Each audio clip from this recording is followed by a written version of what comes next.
Welcome to The Walking Dead, Saints and Sinners. I've made a getting started video.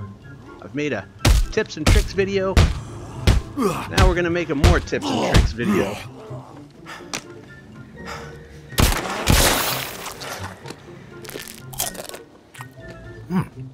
But before we get started, take a minute to click the S in the corner to subscribe. Trying to get to 10,000 subscribers, so that'd be much appreciated. Also like, share, leave a comment. All that good stuff is appreciated if you enjoy the content.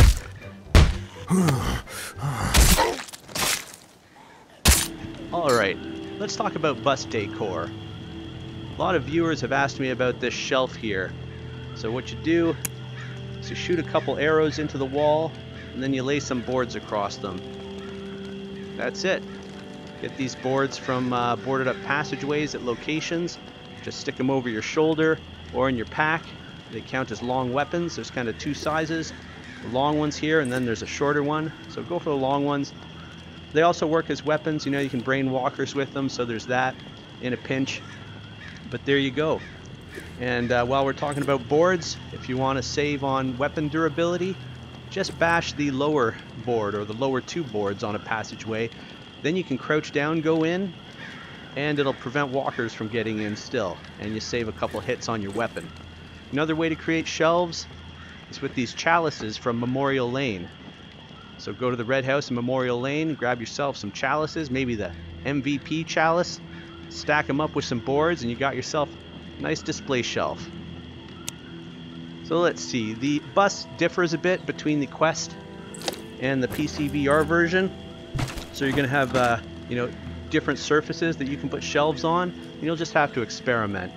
But all you got to do, stick an arrow in, stick another arrow in, try to keep them level.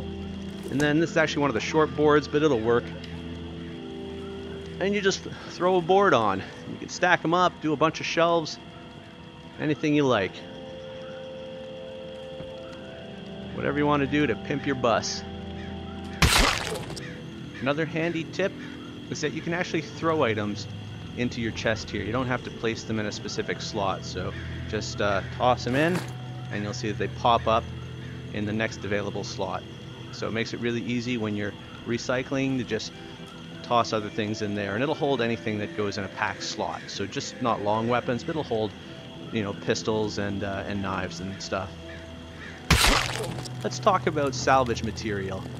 At various points in the game, you're going to find yourself low on certain types of salvage, notably protein, sugar, and gunpowder. But if you can't find any at the locations, you can actually trade other salvage material to make up what you need. For example, to make a 9mm pistol, it takes frames, metal, nuts and bolts, but doesn't take any gunpowder, and yet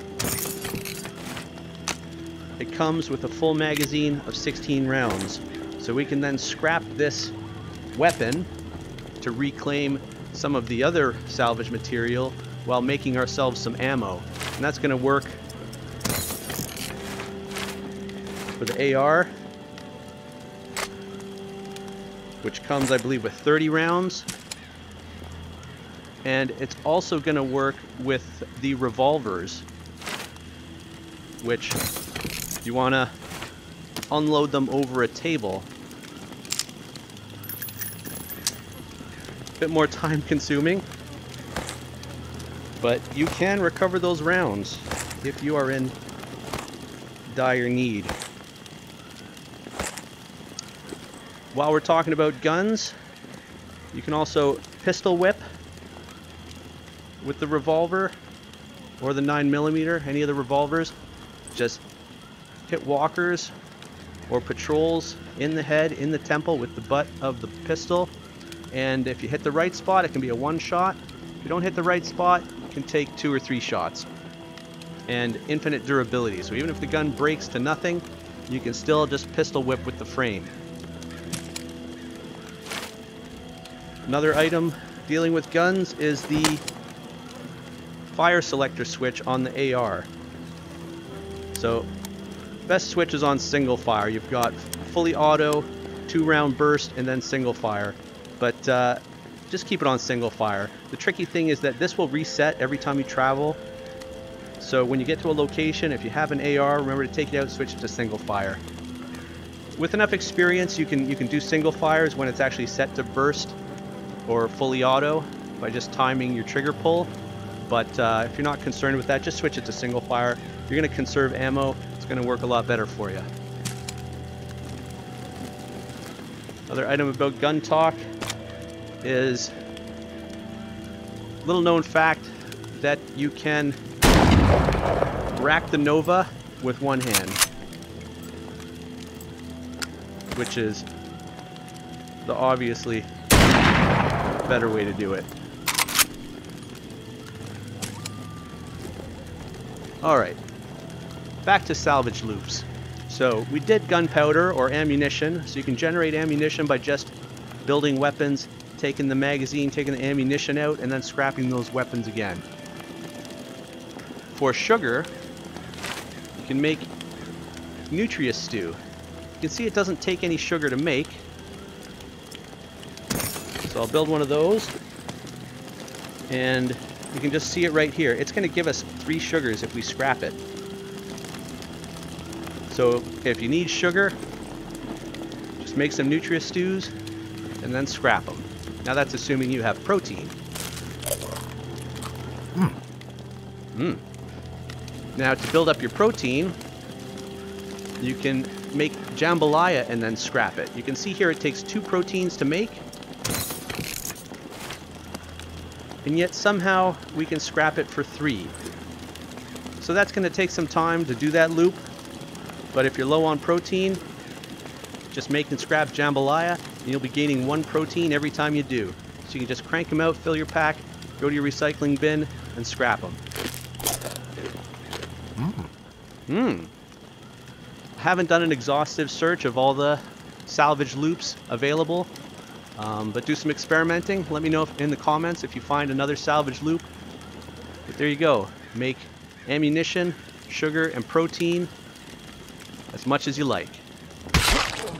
Now, some of the best weapons in the game are not weapons at all. The fry pan, for instance, has infinite durability, and it can take down walkers with a single hit. It can block bullets, and the pillow can block bullets as well. All you gotta do is hold them in front of you. Now you can take out patrols with just a fry pan. We don't need to block bullets from this fella.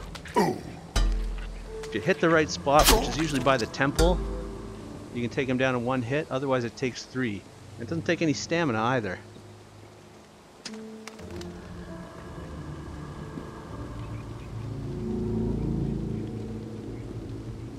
If they've got head armor, usually it's going to take 3 shots unless you find the soft spot of the armor. We've got some controls up here, so I'll show you how these 2 items can block gunfire.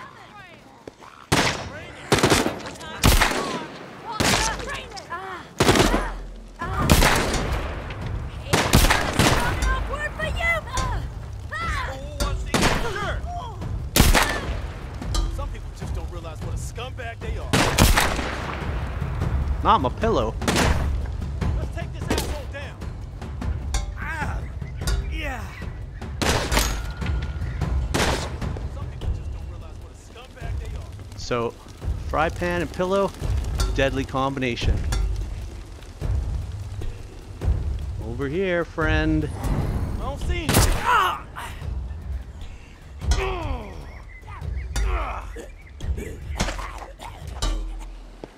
We've got somebody else coming in. So this guy's a bit trickier because he's got that head armor. So you gotta try to hit that open spot, but it can be tricky. But the fry pan also dazes them.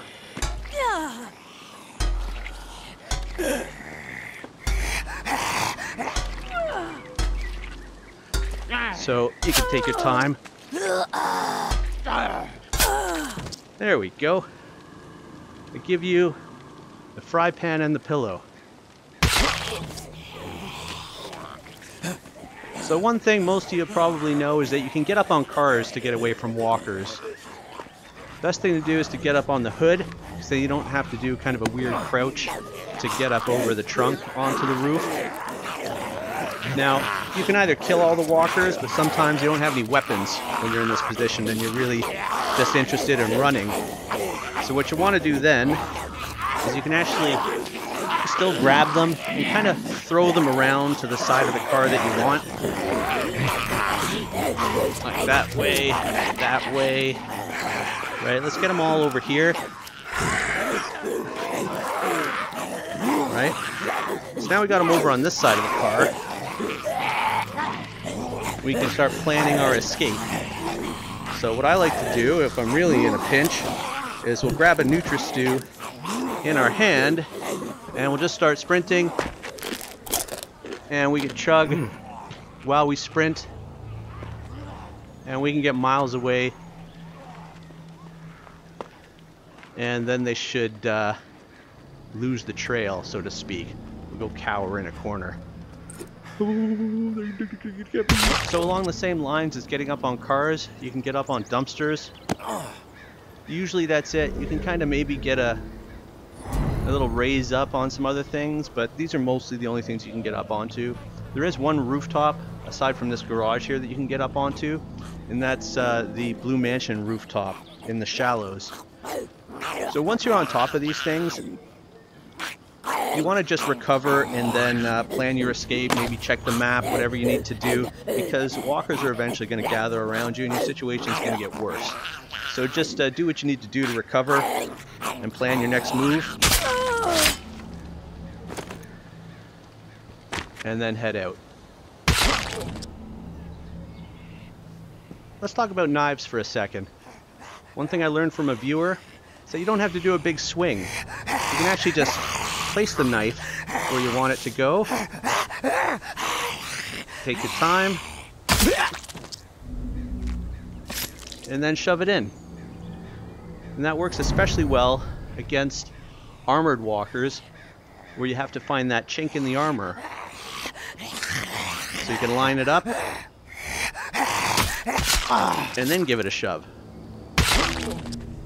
Another thing that you can do with knives that can behead is delimb. So you just take walkers' arms off, staggers them, then they fall. They don't actually die, they stay down there for a bit, and then eventually they do die.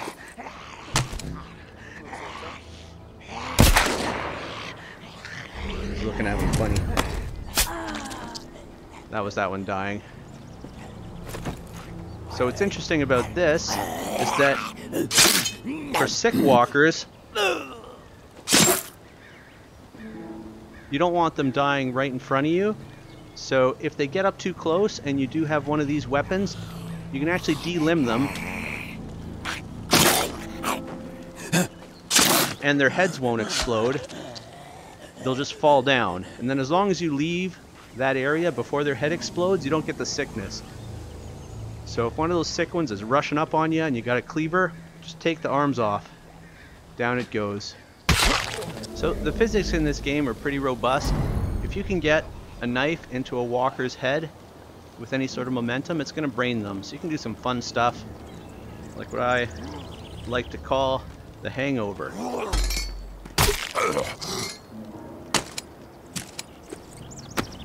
Which is put a knife on a fry pan, flip it, smack it.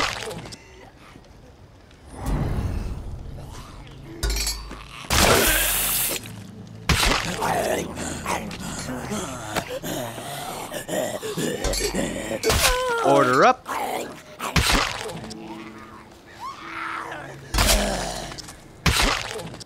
Another way that you can get knives into a walker's head is to shoot them into a walker's head. Works well with the cleaver due to the large surface area. C'est ça. You could also throw it up and shoot it into a walker's head, but that's way more of a skill shot. Let's talk about arrows for a second. Arrows, of course, are great, and they have a very heavy aim assist to the head. But you can also throw them, and throwing will set off the arrows if they hit the right surface and have the right momentum. You can also just throw arrows into walkers, but it's not going to kill them. If you get one into their head, all you have to do is grab that arrow and they'll die. So obviously he's still going, grab it, and they're dead. So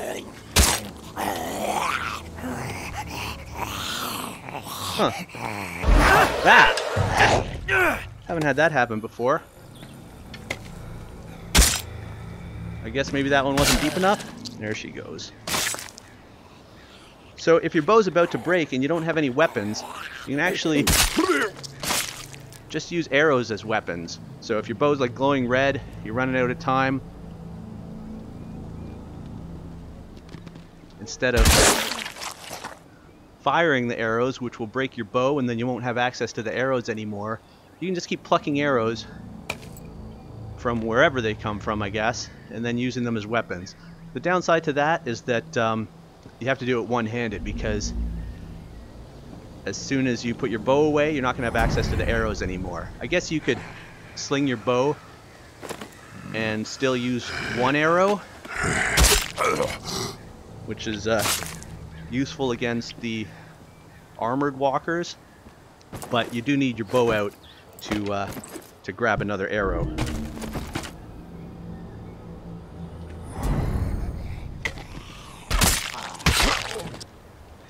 So as I was saying before, credit to one of my viewers, is that you can just break the bottom boards, and you can do this with the grip of a pistol too, but now you can just crouch down, you save some durability on your weapon, and walkers won't be able to get through that top board, so it's a bit safer too. A lot of people ask where I get the wads of cash that I put on my bed in the bus, and it's from the Golden Lion's house in Via Corolla. At least on the PC VR version. There's some indication that the cache just isn't available for Quest Native. There's also some in the master bedroom upstairs. Here's more cache in the master bedroom.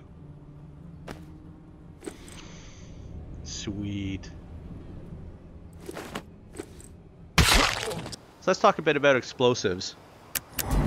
The sticky bomb, you can't set off your own proximity mine. See, we're not setting it off, but if we back off,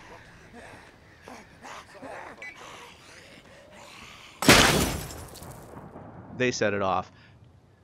Opponents can also shoot sticky bombs in your hand, and that's instant death for you. You can shoot sticky bombs if you want to set them off prematurely.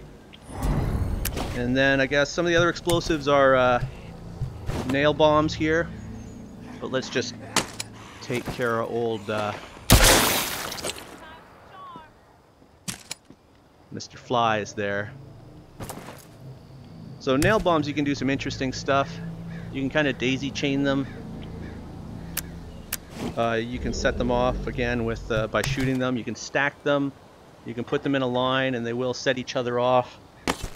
You can place things on top, and if you balance them right, they'll fly straight up.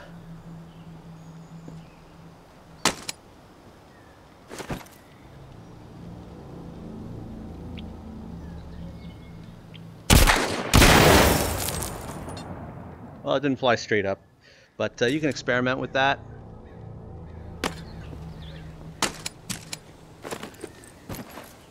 The other type of bomb is the timer bomb. Now I did some experiments with these, trying to create some intricate bomb setups. It's pretty difficult because the explosions end up being somewhat random, but one of the things that's pretty reliable is the direction that the timer bomb will dump heads or blow heads when you actually set them off. So it's going to launch this head the direction of the robot's head. Just have to get out of the blast radius here.